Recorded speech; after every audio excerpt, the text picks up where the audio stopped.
Aimpoint sells red dot sights to customers all over the world, not only the U.S. Army, but also people in the Middle East and even here in Europe. Erik's going to take us through the factory recommended procedure on zeroing an Aimpoint. Erik, if you'd take it away. I use this type of zeroing target because I think it's easy. It's easy for the customer to use. What we have here is one circle in the center.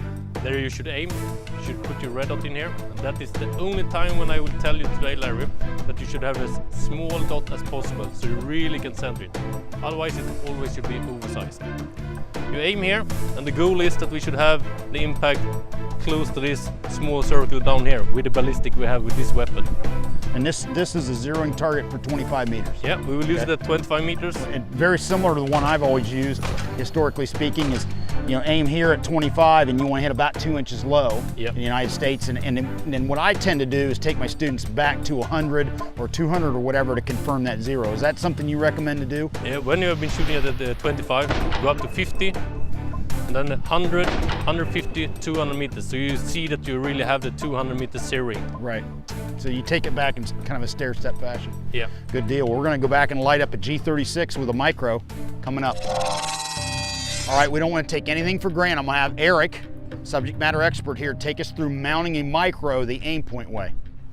You got the micro sight in the box, and when you open it up, you will see you have the sight, you will have a tool, and you will have a 2032 battery. To install the battery, you use the tool, put it here, turn it around, and you got the cap away. You put in the 2032 battery, place it there, put the cap on, use the tool again, and then you really seal it, because you have a sealing inside here. You have to go all the way. Then you can have it constantly on for 5 years on setting number 8. After you have installed the battery, of course, check so that you can see the red dot inside, and it works, of course. All right. And mount the sight on weapon, it's easy.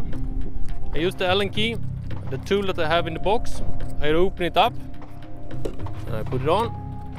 I push it forward, you lock it, and you have a sight installed on the weapon. And then you just have to zero it. Ready to go. Now, one thing I want to show the folks at home, we're in Sweden and we have an interesting variation of the G36C here. Normal G36C, except has a side folding style collapsible buttstock that we normally don't see in the United States, and it has XM8 inspired controls, meaning the paddle on the magazine release extending back and internal bolt release right here, neither of which the standard G36 has. I'm quite envious of this, and I'm gonna hit up my buddies at HK and see if I can get some of this for my own G36 at home.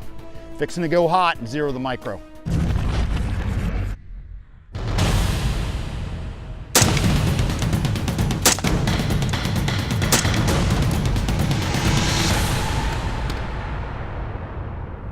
Got the group like that. Not bad. Really good, nice grouping. So what we do now is that we do some measurements. We start with the side. Then you can see if you should hit in the center of the white here, we have 5.5 centimeters. And we know that one click will be 3.25. If we count 3, it's easier. So we go from here 17 clicks to the left. Okay. If you look at the sight, you have one on the top and one on the side. The one on the side, you adjust the side. So right now, we turn it against the arrow, 70 clicks. And you hear the click and you can feel the clicks. And then we prepare to do the up and down movement. Okay. Take from the center there, we have 1.5 centimeters. If we do 5 clicks, we will have 1.5 centimeters. Okay. So 5 clicks up, 3, 4, 5. Now we will shoot 3 new rounds and we'll see if we are close to target. All right. Going hot.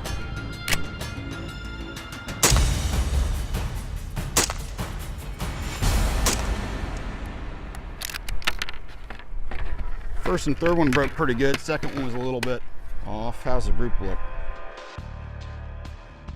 Okay, we have one here, one here, and one here. That means that we are good on the sight level, but we have to bring it down. And that's because I measured a little bit too high before. So 3 clicks down, 4 clicks down, we are done. Okay.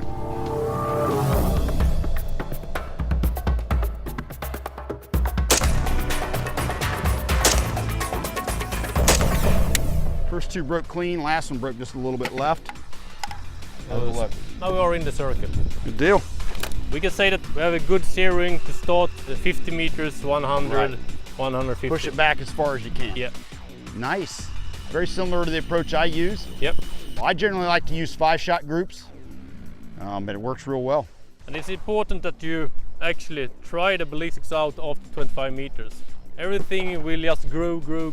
Yeah. And you have to check it on another distance. And if you should use the weapon up to 300 meters, then you should also shoot the ballistics up to 300. Should you use it up to 400 meters, check the ballistics up to 400 meters. Because the most important thing is when you're coming in to how to teach the soldiers how they should aim on different distances. If they are using the sight, the 200 meter zeroing that we have done, that means that they should not think about how they should aim from 5 meters up to 200 meters. Just place the red dot where you want to hit and you will hit there plus minus 5 centimeters roughly. If you should shoot at 300 meters, aim in the head to hit in the chest. If you should shoot at 400 meters, aim above the head and you will hit in the chest. All right, Eric, I want to thank you for taking me through the Zero. Now, what's up next are some rare guns that we don't normally get a chance to shoot in the United States. We're here in Sweden. They got some toys for us to play with. Stand by, we're coming at you with them. Hey, thanks for watching the Vickers Tactical YouTube channel. To subscribe, click here.